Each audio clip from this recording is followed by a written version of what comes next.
Yucatan is a very aggressive area control and worker placement game because you'll be placing your workers representing warbands in cities to collect stuff, and then somebody comes and attacks you, and then you go to their place and you attack them, and then you can collect the bonus of the area.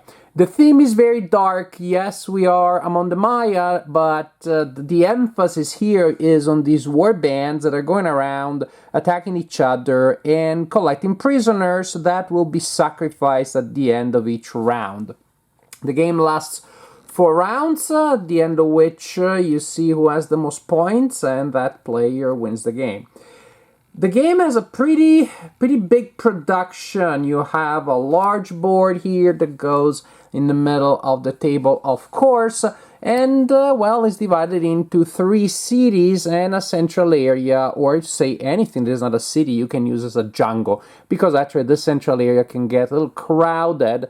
You're gonna have warriors represented by miniatures such as this one, and each warrior will go around with a bunch of plastic miniatures representing soldiers, but these are generic, so if they get too close to each other, well, it can get confusing to see whose soldier is which.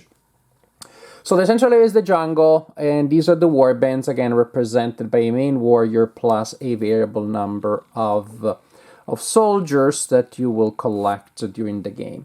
The cities are printed on the board, and also they have these displays here that tell you the bonuses that you can collect. So if I'm going to a city in round 1, I can collect any one of these. If I go there in round 2, any one, tier 2 or lower, round 3, and round 4, that one plus another one.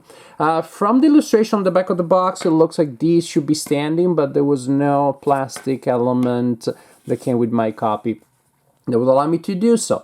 And again, I placed it here on this side because this way I have enough room to place the warbands. If I place it here, again, it's unclear whether they're in the jungle or not. And we have the big pyramid. That's pretty impressive game component. Not strictly necessary from the point of view of how things work mechanically, but I must say it has it adds to the ambiance, it adds to the atmosphere for sure. And there it is. You're gonna build it the first time that you play the game. It comes with a specific box for storage. Players are gonna place their chief there at the bottom, and at the end of each round you will have a chance of advancing if you sacrifice a lot of prisoners. The top up there is also the round tracker, which also gives you some information about different values during the game, and it's again, it looks kind of neat that way. Booyah, for example. That's how it works. And then we have the summons, the gods or supernatural entities, monsters, creatures that you can summon. And as the rules say, you can tie to your warbands. I wish they used a word maybe such as, attach or something like that, because there are some times where the rulebook talks about, calculate values in battle and then check the tied summoning. I'm like, tied in what sense? And I remember, oh, it means that. Each creature, magical creature you can summon has a card that will be added to your hand of cards. Each player starts with the same hand of cards, plus you can add those from the summonings, plus there will be a deck of cards to draw from. So each comes with a whatchamacallit? I just showed you. A card. There you go. Sometimes, words are hard. Then each also has a miniature that you attach to a troop. And then, well, each player also has a player aid. Let me show it to you. There we go. Which is going to be super important because that's pretty much the display that you use to activate actions. And we're going to place a token corresponding to the warrior, one of the 2 warriors, that you attach that to. So I know now that when I activate this warrior, then I also have the advantage of that. Now, when you attach a summoning, you also place a token to indicate when the summoning will go away. Usually it goes away at the end of the current round. So, for example, I got that in round 1. I place that to indicate at the end of round 1 it has to go. I can also spend Jade, which is one of the 2 currencies in the game, the other currency being corn. I can spend Jade to prolong the permanence of the summoning in my area, and I simply mark that. If I go basically past the last one, I flip that to this side, which means that not only does this creature stay with the band for the rest of the game, but also I will score 2 victory points at the end of the game. So as I said, you got this display here, which is super important because you're gonna have a section to indicate the abilities of your 2 warriors, the ones that are on the board, the one with the spear, which is that one, and the one with the double swords, which is the one I gave the big crocodile to. There's a tile here which indicates a special power that they get, and they will change from game to game. And here we have places where you can place tiles in those slots, giving our friends extra powers and extra abilities, powering up as the game goes. Here we have an area with the PS. Also, we got our high priest there. And there's another area that you can activate to collect those rewards, and those also can be improved during the game by placing tiles such as that one there. Finally, we have the building section of our personal display, and we will activate those buildings. And again, each kind of building, say that one, comes with a set of possible upgrades which you will want to keep in order. And so, for example, by paying certain resources, certain action, I can upgrade that one to a level 1, this at a level 0, or a level 2, and then maybe later I want to activate that one there, and may upgrade that one, maybe later upgrade this one this way. So that's how those will change during the game. When you are, as you can see, I tell you that you can upgrade your warriors, you can upgrade your buildings, and you can summon those creatures. There's also this play area here that is somewhere in the middle of the play area, so everybody can reach it, which is what tells you what level of upgrades you can get. So, for example, if my marker is here, I can upgrade my buildings from level 0 to 1, but not past. And there will be game effects that will move these markers down. So now I know I can place upgrades of my troops on level 2 and level 3. You can always upgrade to level from 0 to 1. And here you can get increasingly more powerful creatures if you improve your situation on that board. Again, then you can collect summonings from level 1, level 2, and level 3, the 2 there in the back. So, the flow of the game, each round players will take their turns. During your turn, you will take a building action and a worker action in either order. And you got tokens as a reminder of what actions are available to you. And so, for example, this turn I decide to take that building action and then that worker action, and then I resolve them. Then everybody does their thing. Next turn comes to me. I decide to activate that worker and this building, and so on and so forth. So what do the actions do? The building is what allows you to improve buildings, and they will tell you the cost. And so, for example, a level 0 building action lets me improve another building at the cost of 2 jade per level. If I improve that one first, then it's now 1 jade per level. And upgrading that one feels like pretty much like a very almost mandatory action at the beginning of the game, because then that saves you a lot of resources in the long run.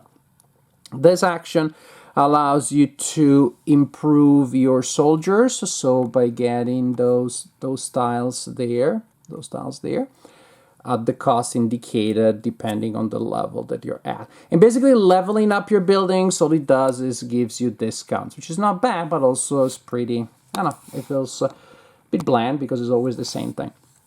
This one allows you to recruit soldiers. Again, during the game, your soldiers will die in battle or will be captured and then sacrificed later, but you need to replenish them. And so that action right now would give me 3 soldiers. So this one would replenish my band up to 4. This one would replenish to 4, but also give me some extra resources. So that's the one actually works a little bit differently. If I take this action, that is when I'm summoning one of those big plastic miniatures and tie it to my band. And again, as you can see, the cost changes. And here, there's a little sad action, very anticlimactic. I just collect 3 corns and it cannot be upgraded in any way. As for my workers, if I activate the High Priest, I can collect benefits from here. And also each High Priest has like a variable tile that goes there at the beginning of the game, which gives them a special bonus. And now it's finally time to activate our warbands, because ultimately we do all of these things to strengthen our warbands and send them out there to collect loot from the cities and to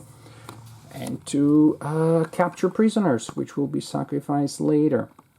When I activate a band, it moves. Yay, the warband moves. Now, if it's in the jungle and goes to a city that has no one in it, I can collect a reward from the city, again, depending on the round that I'm at. If there already is somebody there, blue is getting there right now, then we start a battle. It's pretty simple, semi-deterministic. You will choose a card from your hand. Suppose this one. And again, there will be game effects that will put cards into your hand, hopefully, because these cards that you don't start with are better than your starting ones. Also, they are non-renewable. Once you play a card, it is gone, with the exception of one card that always goes back in your hand, and it is really the worst one. So you don't want to get stuck with that one anyways. So everybody chooses a card, then we reveal, and then we count strength points based on how many strength points the card contributes. 1 point per soldier, possible other points from game effects, from improvement. For example, that soldier right now has 2 extra combat points. From the creatures that may be tied to your unit. So, well, if somebody has more strength points than the other, they will capture, suppose that red wins, they will capture a soldier from the opponent and push the loser in the jungle. Either is a tie, well, the attacker gets an advantage because it's a game that encourages you to be aggressive. Also, cards will have other game effects. For example, this one is to capture an extra prisoner at the end of the battle. Some other effects will allow you to capture prisoners at the beginning of the battle, and that's pretty sweet, and so on and so forth. So that's the general idea. These warbands will go around fighting each other all the time and possibly collecting loot from cities also when you find one that is empty, but that won't last very long. They'll stay empty for long. Once everybody has taken all of their actions, so 3 workers and 3 building actions, then the round is over, and then we get to the sacrifice phase, where players can sacrifice prisoners that they collected during the round and or resources such as jade and such as corn.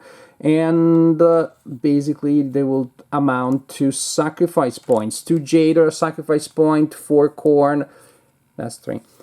4 corn are a sacrifice point.